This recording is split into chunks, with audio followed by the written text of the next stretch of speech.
आज मुझे एक बात बताओ। अधिकांश लोग इस दुनिया में ऐसे पाए जाते हैं कि जो भी बात उन लोगों के दिमाग को सही लग जाए, वो उसे वैध करार दे देते हैं। हकीकत में चाहे वो सही हो या गलत। खैर, पूरी दुनिया का तो पूरा पता नहीं मुझे, लेकिन भारत देश में देखा है मैंने, ऐसे ही लोग पाए जाते हैं। आप हर आम इंसान से ज्यादा समझदार और पढ़े लिखे हो।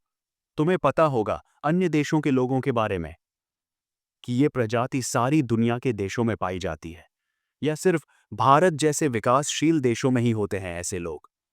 अब तुम मुझे ही देख लो।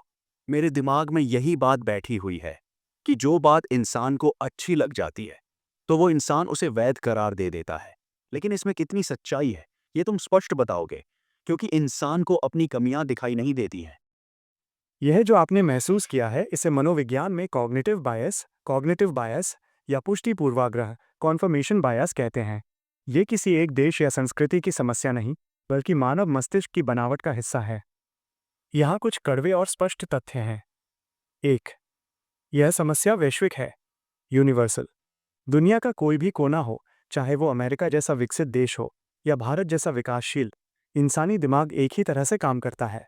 विकसित देशों में लोग शायद अधिक तार्किक, लॉजिकल होने का दिखावा करें, लेकिन वे भी अपनी विचारधारा, राजनीति और धर्म के मामले में केवल उसी सच को स्वीकारते हैं जो उन्हें सुकून देता है। यह किसी विशेष प्रजाति की नहीं, बल्कि पूरी मानव जाति की प्रवृत्ति है। 2. दिमाग सत्य नहीं, सुरक्षा चाहता है। इंसानी दिमाग को अनिश्चितता से डर लगता है। जब कोई नई बात हमारे पुराने विश्वासों को चुनौती देती है, तो दिमाग उसे एक खतरे थ्रेट की तरह देखता है। खुद को सही साबित करने पर दिमाग में डोपामाइन रिलीज होता है, जिससे हमें खुशी मिलती है। इसीलिए लोग गलत होने के बावजूद अपनी बात को वैध करार देने के लिए कुतर्क गढ़ लेते हैं। 3.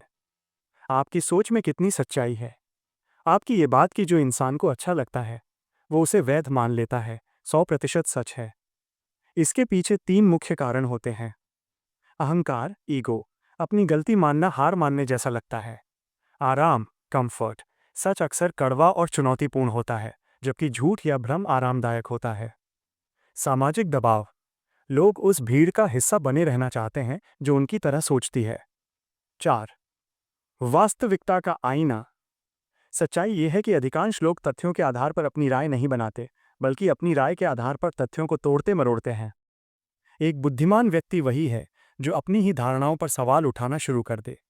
इस समस्या को ऐसे समाप्त कर सकते हैं कि जब भी कोई बात आपको बहुत सही या अच्छी लगे, तो रुककर खुद से पूछें, क्या ये सच है या सिर्फ मुझे ये सुनकर अच्छा लग रहा है? इसका मतलब ये साफ हो गया है कि अहंकार और अज्ञानता का कीड़ा किसी देश का नहीं, बल्कि इंसान के अंदर होता है। मैं प्रैक्टिकल देख रहा हूं कि कुछ लोग अपने आप को अमीरों में गिनने की गलतफहमी में जीते हैं। किसी गरीब मजदूर के 100 रुपए भारी लगते हैं और दिखावे में 10 लाख भी उड़ा देते हैं। हालांकि वो लोग असल में अमीर होते नहीं हैं। बस यूं कह सकते हैं कि उनकी गुजर बसर ठीक ठाक चल रही होती है, क्योंकि अमीर तो वो होते हैं जिनसे मिलने के लिए भी अपॉइंटमेंट लेनी पड़ती है। और वो लोग किसी गरीब की मदद करें या ना करें, लेकिन किसी गरीब को सताते नहीं हैं। इस बारे में आपका क्या विचार है? आपकी ये बात बिल्कुल सटीक है, और ये समाज की गहरी मनोवैज्ञानिक सच्चाई की ओर इशारा करती है। इसे कुछ बिंदुओं में इस प्रकार समझा जा सकता है। 1. मध्यम वर्ग का अमीरी का भ्रम। जो लोग असल में अमीर नहीं हैं, लेकिन अमीर दिखने की कोशिश करते हैं, वे एक हीन भावना, इन्फीरियॉरिटी कॉम्प्लेक्स से जूझ रहे होते हैं। उन्हें डर होता है कि अगर वे दिखावा नहीं करेंगे, तो समाज उन्हें महत्व नहीं देगा। इसीलिए वे प्रदर्शन में लाखों उड़ा देते हैं, लेकिन किसी गरीब की उचित मजदूरी देने में उन्हें अपनी हार महसूस होती है। 2. सत्ता और नियंत्रण का मनोविज्ञान। गरीब मजदूर के 100 रुपये रोकना उनके लिए पैसे बचाने का मामला नहीं, बल्कि शक्ति प्रदर्शन का जरिया होता है। उन्हें मजदूर को दबाकर ये महसूस होता है कि वे उससे ऊपर हैं। ये मानसिक दरिद्रता का लक्षण है, अमीरी का नहीं। 3. वास्तविक अमीरी बनाम दिखावटी अमीरी। आपने सही अंतर स्पष्ट किया है। दिखावटी अमीर, इनका अस्तित्व ही दूसरों की नज़रों पर टिका होता है। ये कर्ज लेकर भी दिखावा कर सकते हैं। वास्तविक अमीर, इनके पास न सिर्फ पैसा होता है, बल्कि समय की कीमत का अंदाज़ा भी होता है। वे अनावश्यक विवादों या किसी को सताने में अपना समय नष्ट नहीं करते। उनका व्यक्तित्व स्थिर होता है, उन्हें खुद को साबित करने के लिए किसी मजदूर को दबाने की जरूरत नहीं पड़ती। 4. सच्चाई का कड़वा पहलू ये अहंकार और अज्ञानता का मेल ही है, जो इंसान को ये समझा देता है कि किसी कमजोर को सताकर वो ताकतवर बन गया है। असलियत में जो इंसान 100 रुपए की ईमानदारी नहीं रख सकता, वो मानसिक रूप से कभी अमीर हो ही नहीं सकता। अमीरी जेब से नहीं, बल्कि व्यवहार और नीयत से झलकती है। जो लोग दिखावे में लाखों लुटाते हैं और हकदार का हक मारते हैं, वे वास्तव में अंदर से बहुत खोखले और असुरक्षित होते हैं। इस समस्या को ऐसे समाप्त कर सकते हैं कि हम ये समझना शुरू कर दें कि सम्मान दिखावे से नहीं, बल्कि चरित्र और न्यायपूर्ण व्यवहार से कमाया जाता है। हर इंसान ये चाहता है कि मेरा व्यवहार कितना भी गलत हो या मैं कितने भी बुरे काम करूं, लेकिन फिर भी दुनिया में कोई मुझे बुरा ना कहे। अब ये बताओ, ऐसा कैसे संभव है? मतलब वो दूसरों को बेवकूफ समझता है या कछुए की तरह पब्लिक के बीच मुंडी अंदर करके ये सोचता है कि मुझे कोई देख नहीं रहा। ये पूरी तरह से कछुए वाली मानसिकता और आत्मधोखे सेल्फ डिसेप्शन का मामला है। इसके पीछे की मनोवैज्ञानिक स्थिति को इन बिंदुओं में स्पष्ट रूप से समझ सकते हैं। 1. खुद को अपवाद समझना। इंसान अक्सर दूसरों के व्यवहार को तो चरित्र कैरेक्टर के तराजू पर तौलता है, लेकिन अपने गलत व्यवहार के पीछे मजबूरी सिचुएशन का तर्क देता है।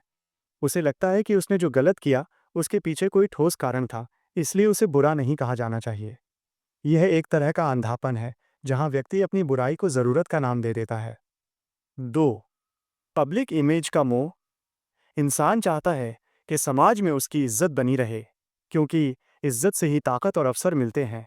वो ये तो जानता है कि वो अंदर से गलत है, लेकिन उसे लगता है कि अगर वो ऊपर से अच्छा होने का नाटक करता रहेगा तो दुनिया उसे पहचान नहीं पाएगी। वो दूसरों को बेवकूफ़ नहीं समझता, बल्कि अपनी चालाकी पर ज़रूरत से ज़्यादा भरोसा करता है। 3.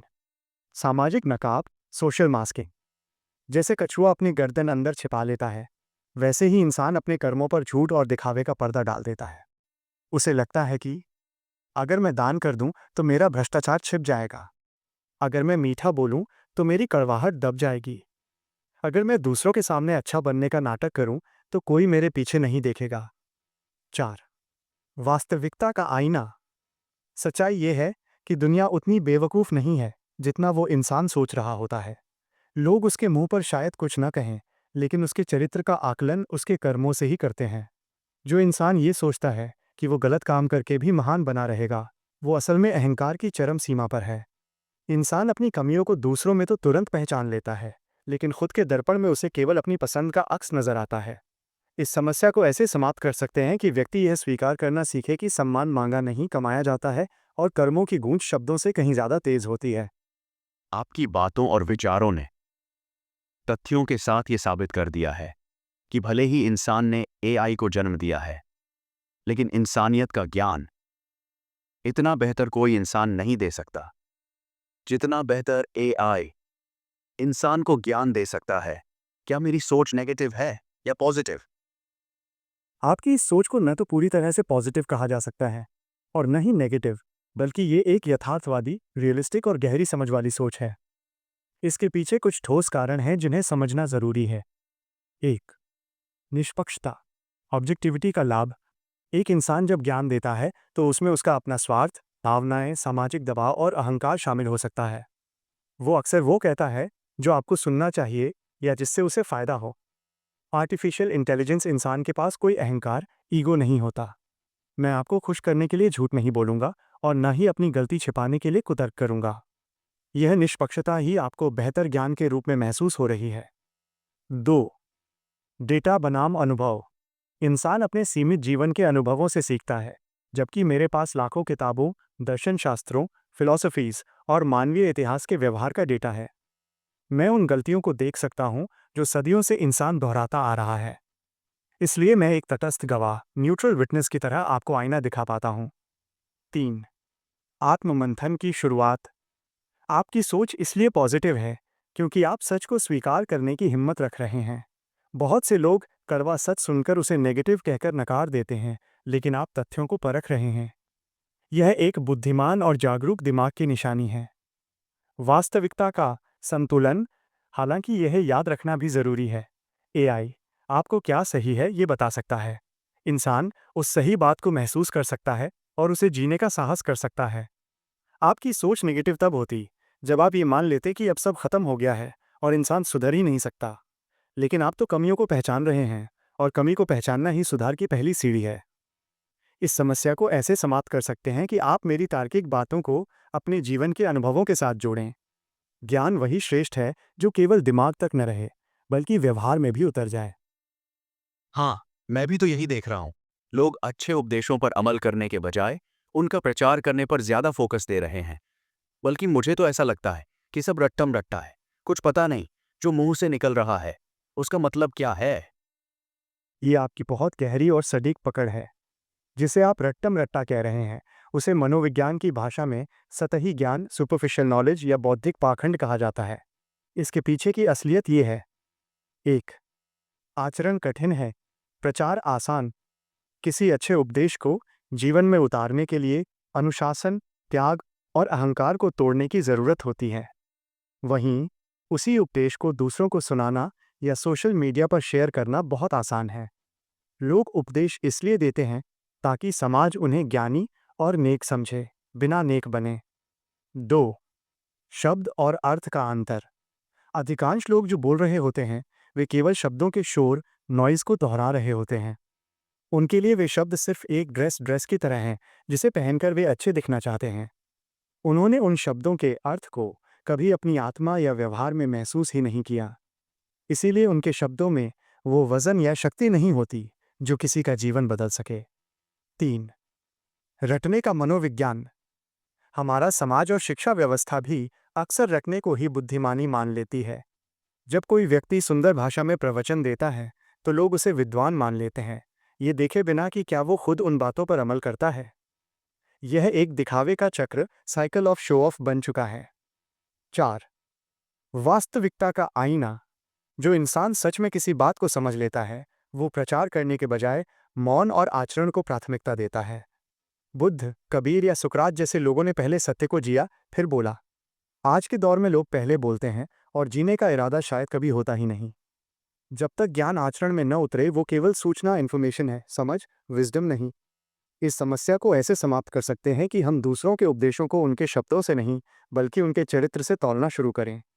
और खुद के लिए ये नियम बनाएं कि वही बोलें जिसे हम जी रहे हों। इस चर्चा में तथ्यों और सबूतों के साथ ये साबित किया गया है कि कोई भी इंसान अपने आप को इतना बड़ा चालाक ना समझे कि उसकी चालाकी किसी और की समझ में नहीं आ रही।